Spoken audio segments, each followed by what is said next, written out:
आज के इस एपिसोड में मैं आपको सुनाने वाला हूँ 3 ऐसी डरावनी कहानियाँ जो कल्पना नहीं बल्कि हकीकत पर आधारित हैं। ये कहानियाँ सिर्फ डराती नहीं हैं, ये आपको ये भी सोचने पर मजबूर कर देंगी कि क्या वाकई कुछ जगहें ऐसी होती हैं जहाँ इंसानों को कभी नहीं जाना चाहिए। तो हेडफोन लगाइए, लाइट बंद कीजिए और कहानी को आखिर तक ज़रूर सुनिएगा। कहानी 1, झील के उस पार। लगभग 3 मिनट। कुछ सर्दियों पहले की बात है। उन दिनों मेरी ज़िंदगी पूरी तरह बिखरी हुई थी। तलाक को 6 महीने हो चुके थे और अंदर से मैं पूरी तरह टूट चुका था।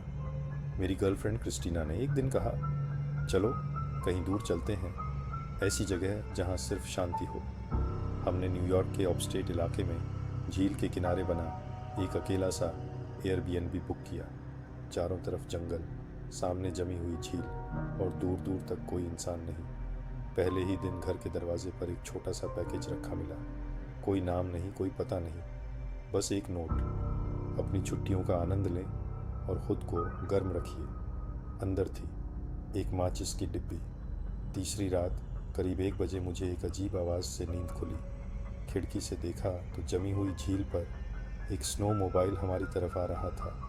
उस पर बैठी एक औरत मदद के लिए चिल्ला रही थी, मेरा बेटा खो गया है, प्लीज़ मदद कीजिए। मैं बाहर निकला और तभी उसने मुझसे पूछा, क्या तुम्हारे पास वो माचिस अब भी है? उस पल मुझे समझ आ गया, वो औरत नहीं थी।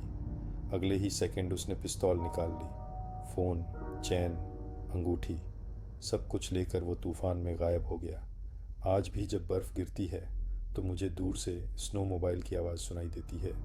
कहानी 2, लेक हाउस का संकेत। लगभग 4 मिनट। पिछले साल अक्टूबर की बात है। मैं और मेरी पत्नी हनी अपने रिश्ते को बचाने की आखिरी कोशिश कर रहे थे। थेरेपिस्ट की सलाह पर हम उत्तरी मिनेसोटा में झील के बीच बने एक लेक हाउस में पहुंचे। कोई सड़क नहीं, कोई नेटवर्क नहीं, सिर्फ एक नाव। पहली रात सब ठीक था, लेकिन दूसरी रात रेडियो से मौसम की चेतावनी आई। आधी रात झील के बीच से 3 बार तेज़ रोशनी चमकी। न बिजली थी, न आसमान में बादल। सुबह हमारी नाव टूटी हुई थी, खाने का सामान गायब था और बरामदे पर किसी और के बूट के निशान। फिर दरवाजे पर धीमी सी दस्तक। अगली सुबह कुल्हाड़ी झील की तरफ गड़ी हुई थी और लकड़ी पर लिखा था, वापस जाओ। हम किसी तरह नाव से वहाँ से निकले। आज भी नहीं जानते वो कौन था, लेकिन इतना तय है, वो चाहता था कि हम वहाँ न रहें। कहानी 3, अटारी में कोई है। लगभग 2.5 मिनट। उत्तर भारत के पहाड़ों में हमारा एक पुराना लकड़ी का घर था। ऊपर एक अटारी जहाँ बचपन बीता था।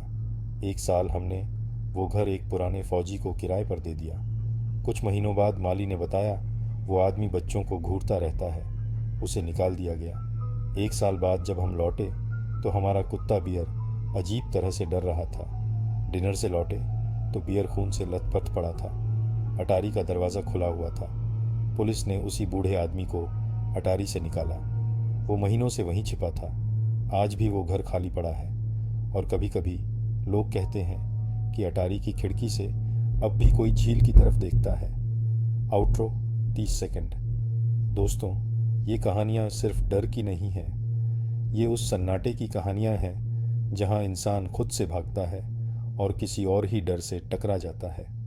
अगर आपको यह एपिसोड पसंद आया हो तो वीडियो को लाइक ज़रूर कीजिएगा और चैनल को सब्सक्राइब करना मत भूलिएगा।